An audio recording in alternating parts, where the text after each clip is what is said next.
The old Victorian house on Maple Street had always been my sanctuary, a place where memories lived in every creaking floorboard and whispered through the wallpaper.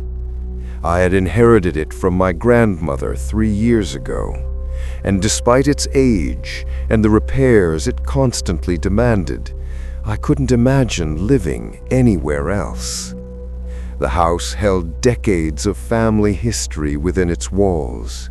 Photographs lined the mantelpiece, showing generations of faces that shared my eyes, my smile, my stubborn chin. Every room told a story, and I knew them all by heart. But on that October evening, as the first frost painted the windows white, everything I thought I knew about my home would change forever. I was settling into my evening routine, a cup of chamomile tea steaming beside me as I read in the living room. The grandfather clock in the hallway ticked its steady rhythm, marking the passage of time in the comfortable silence. Outside, the wind rustled through the bare branches, creating shadows that danced across the walls. It was nearly 11 when I heard the sound that would haunt my dreams for months to come, the unmistakable creak of the garage door opening. At first, I thought nothing of it. Old houses make strange noises, especially on windy nights.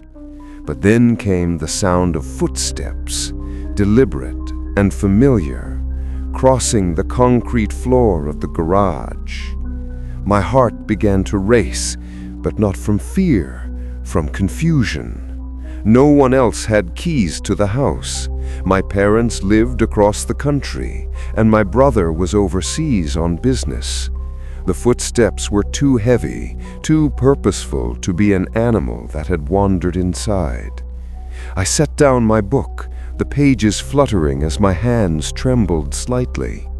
The footsteps had stopped, but now I could hear voices, low and conversational, as if old friends were catching up after a long absence. Rising from my chair, I moved toward the window that overlooked the driveway. The garage door stood open, a rectangle of yellow light spilling onto the frost-covered ground. But I couldn't see inside from this angle, couldn't make out who might be there. The voices grew slightly louder, and I caught fragments of conversation, words that made no sense in context. They were discussing the house, talking about repairs that needed to be made, memories they claimed to share within these walls. "The kitchen faucet still drips," one voice said, and I felt a chill run down my spine. The faucet had been dripping for weeks, but I hadn't mentioned it to anyone. It was such a minor issue, barely noticeable unless you spent significant time in the kitchen. "And the third step from the top still creaks," another voice added, followed by warm laughter. I knew that creak intimately. It had awakened me countless times when I crept downstairs for late-night snacks. But these voices, they spoke of it with the casual familiarity of people who had lived with it for years. My rational mind searched for explanations. Maybe the previous owners had returned. Maybe they had retained keys and felt some sentimental attachment to the place. But my grandmother had owned the house for 40 years, and before that, it had belonged to her parents. The conversation in the garage continued, peppered with references to rooms I recognized, furniture I owned, even the peculiar way the bathroom door stuck in humid weather. These strangers knew my home better than some of my closest friends. I reached for my phone, fingers hovering over the emergency numbers. But what would I tell them? That people were in my garage, talking about my house as if they belonged there? It sounded ridiculous even in my own mind. Instead, I decided to investigate. Moving quietly through the house, I made my way toward the door that led to the garage. Each step seemed to echo despite my careful movements, and I found myself holding my breath. The door was slightly ajar, and through the narrow gap, I could see figures moving in the yellow light. 3 people, a man and woman who appeared to be in their 50s, and a younger man, perhaps in his 30s. They moved with casual confidence through the space, the older man checking the water heater with the practiced eye of someone performing a routine inspection. The woman was sorting through tools on the workbench, organizing them with the kind of care that suggested ownership.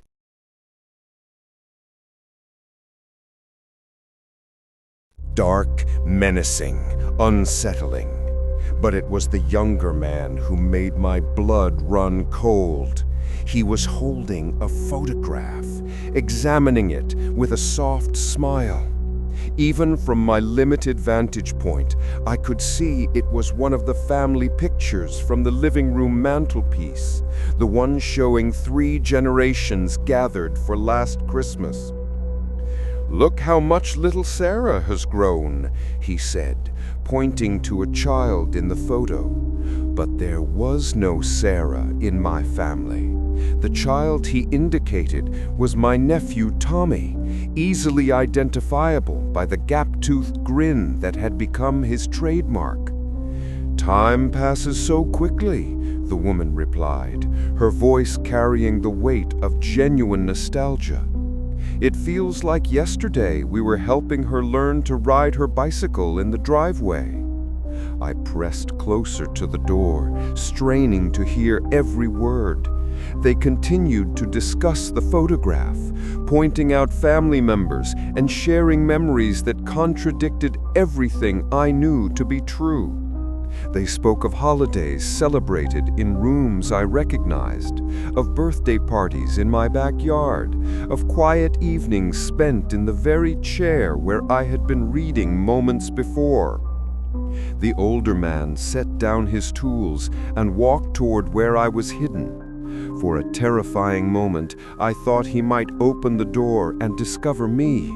But instead, he reached for a light switch I had never noticed, one that controlled a set of overhead fluorescents that bathed the garage in bright, cold light.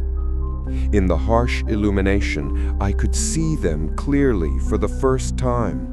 They were dressed casually, in the kind of comfortable clothing people wear when pottering around their own homes. Their faces held the relaxed expressions of people who belonged exactly where they were. But more disturbing than their casual demeanor were the subtle signs that they had been here before, many times before. The woman knew exactly where to find a specific screwdriver. The older man navigated around a lawnmower without looking, as if he had done it countless times. The younger man hung the photograph on a small nail that had been driven into the wall, a nail I had never seen before, but one that seemed placed specifically for that purpose. "We should check on the house," the woman said eventually. "Make sure everything is as it should be." My heart hammered against my ribs. They were planning to enter my home, to walk through my private spaces as if they had every right to be there. I backed away from the door, mind racing with possibilities. I could call the police now, but what if these people had some legitimate claim to the property? What if there had been some legal error, some mix-up that gave them rights I didn't know about?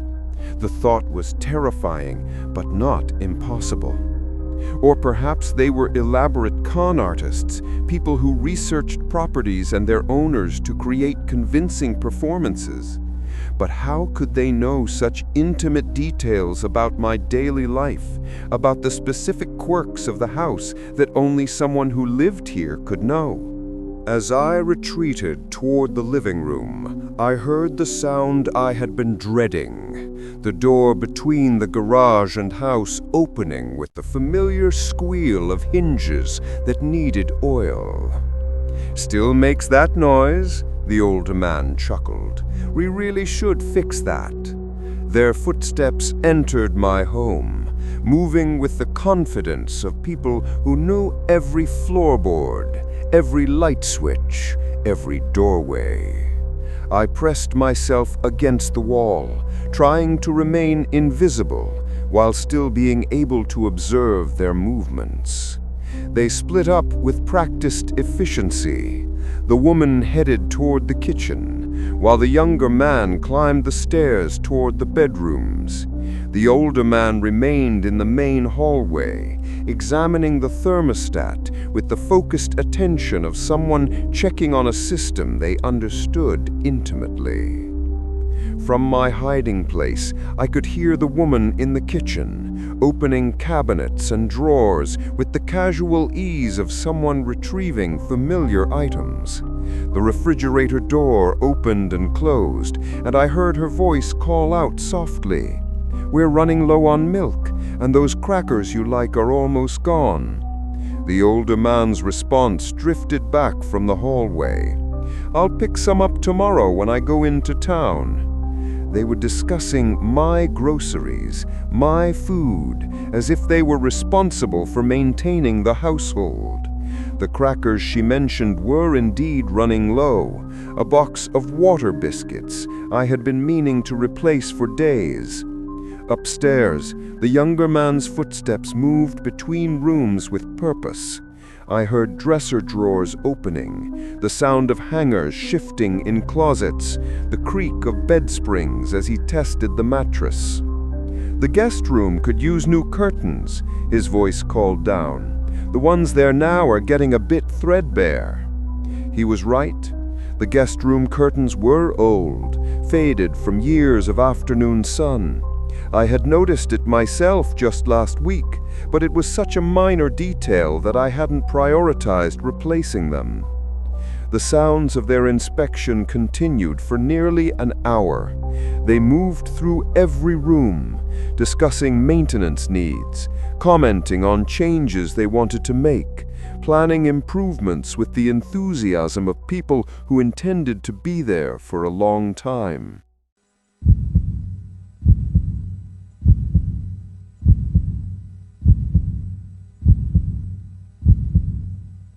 Eventually, they reconvened in the living room, just feet from where I remained hidden. I could see them clearly now, and in the familiar light of my own lamps, they looked even more at home than they had in the garage. The woman settled into my favorite reading chair, the one I had inherited from my grandmother along with the house. She adjusted the cushion with the practiced movement of someone who had sat there countless times before, finding exactly the right position for comfort. "It's so peaceful here," she said, with a contented sigh. "I missed this place." The younger man nodded, settling onto the sofa, with his feet up on the coffee table, exactly as I often did when relaxing after a long day. "There's something special about this house. It has such a welcoming energy." The older man remained standing, but his posture was relaxed, comfortable. He gazed around the room with the satisfied expression of someone surveying a beloved space. "We've made some good memories here," he said softly, "and we'll make many more." They began to share stories then, reminiscing about events that had supposedly taken place in my home. Birthday celebrations in the dining room, quiet Christmas mornings by the fireplace, summer evenings spent on the back porch watching fireflies. Each story was rich with detail, filled with sensory memories that seemed impossible to fabricate. They described the way morning light streamed through the kitchen windows, the exact spot where the living room rug tended to wrinkle, the particular creak the front porch made when someone stepped on the loose board near the swing. But most disturbing of all, their stories included me. They spoke of conversations we had supposedly shared, of advice they had given me during difficult times, of celebrations they had attended in my honor.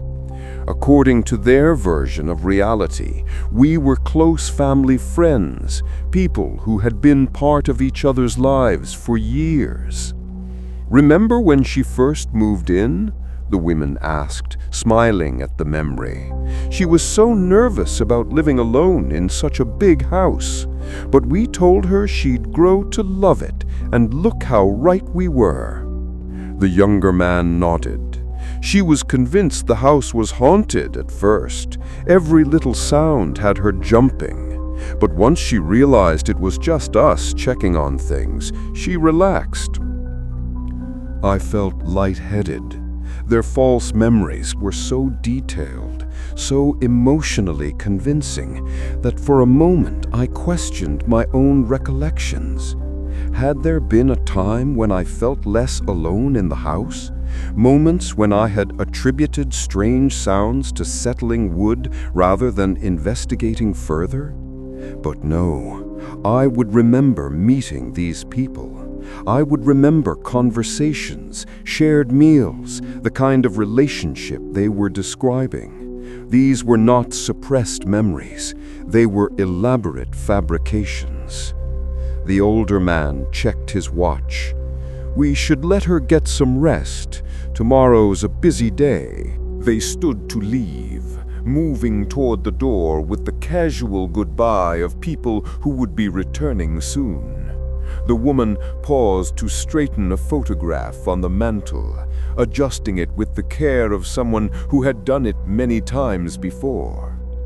"Sleep well," she called softly toward the stairs, as if saying goodnight to someone who couldn't hear but would somehow sense the sentiment.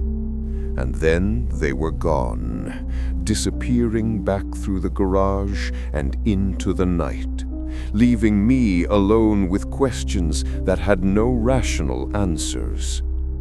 I waited a full hour before emerging from my hiding place, heart still racing from the surreal experience. Everything in the house looked exactly as it had before, except for small details that made my skin crawl. The photograph on the mantel was indeed straightened, positioned more precisely than I typically left it. The reading chair cushion was fluffed, sitting differently than it had when I rose to investigate the garage door. Small tools in the garage had been reorganized, placed in locations that made more sense but were different from where I had left them. These people, whoever they were, had not simply visited my home. They had improved it, cared for it, treated it with the attention of people who had a deep emotional investment in its well-being. I spent the rest of the night researching the house's history, diving deep into property records and local newspaper archives, but I found nothing that explained the evening's events. No previous owners matching their descriptions, no legal disputes, no records of anyone else having legitimate claims to the property. As dawn broke over the frost-covered yard, I stood at the kitchen window, watching the sunrise paint the sky in shades of pink and gold. The house felt different now. No longer entirely mine, no longer the sanctuary I had always believed it to be. Somewhere in the back of my mind, a terrifying thought began to take shape. What if they were telling the truth?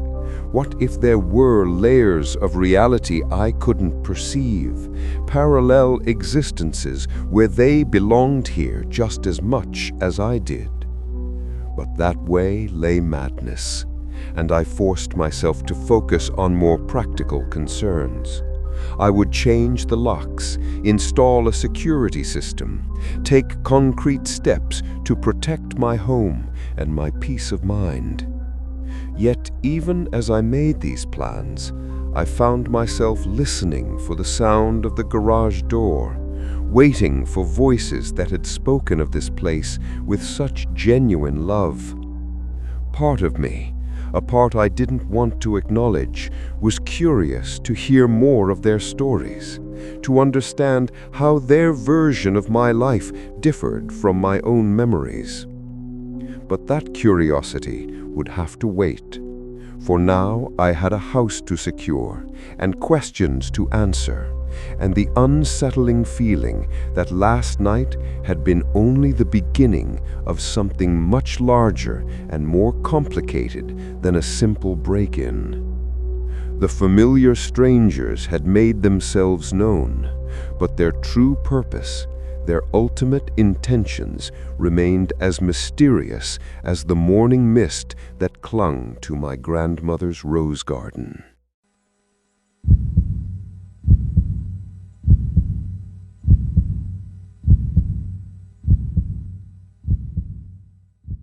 Three weeks passed before they returned. 3 weeks during which I had convinced myself that the entire episode had been some kind of elaborate prank, or perhaps a stress-induced hallucination. I had installed new locks, positioned security cameras around the perimeter, and even contacted a home security company about a comprehensive alarm system. But deep down, I knew these measures would be insufficient against visitors who seemed to exist in a reality parallel to my own. The night they came back was eerily similar to the first, a cold October evening with frost forming on the windows and wind rattling the bare branches outside.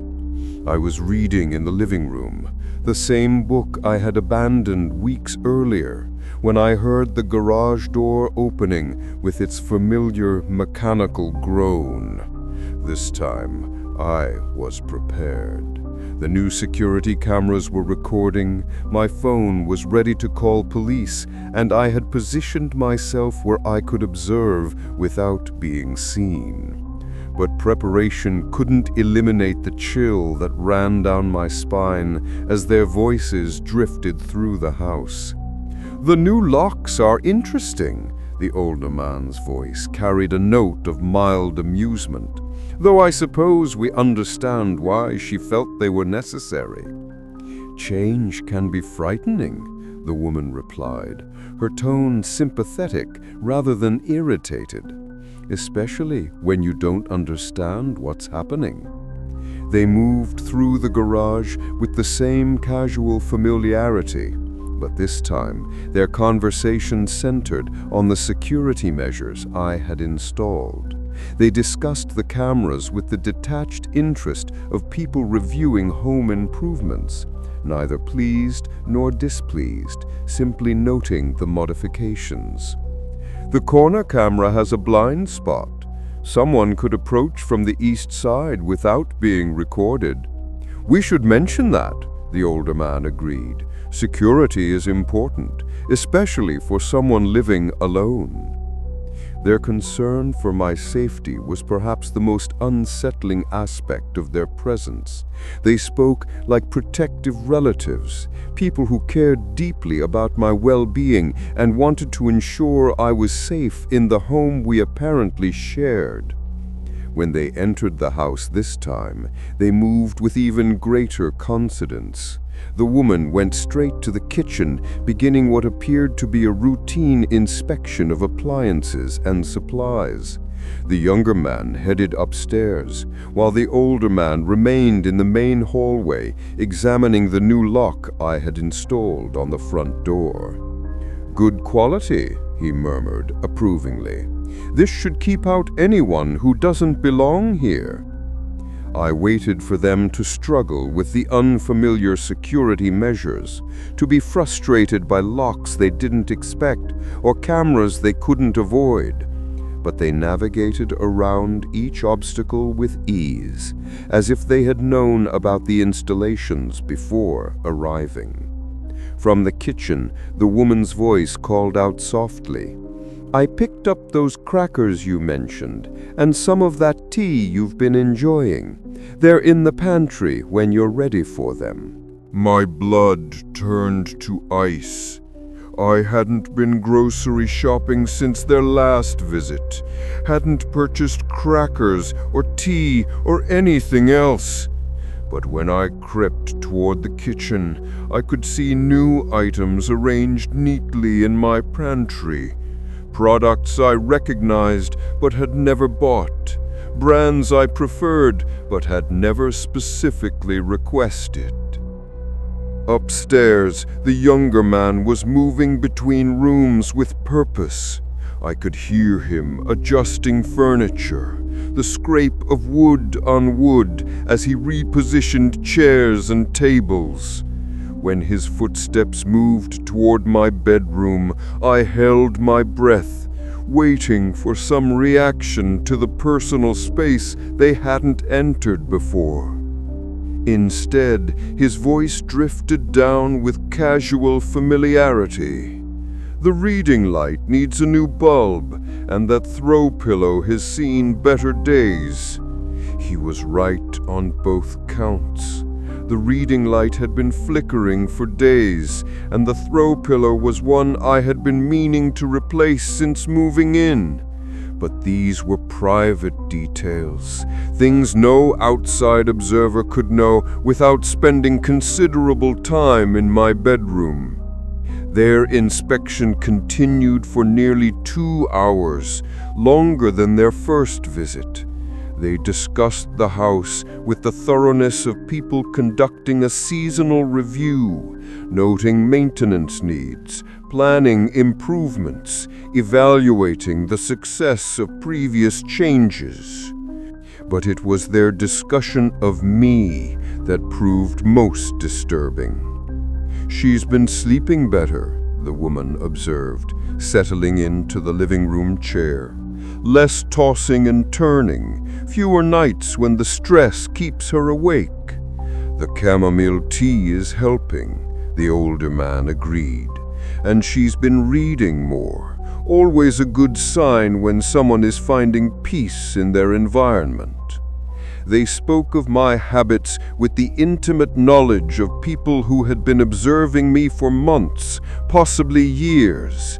They knew my sleep patterns, my reading preferences, even my stress levels, discussing these private details with the casual concern of family members. "The writing has been going well too," the younger man added as he rejoined them downstairs. "Her desk stays organized now, and she's been more focused during her morning sessions." I wasn't a writer. I had never expressed any interest in writing, had no desk dedicated to such activities, spent no morning sessions working on creative projects. Yet they spoke of this fictional writing career with the same confidence they displayed when discussing real aspects of my life.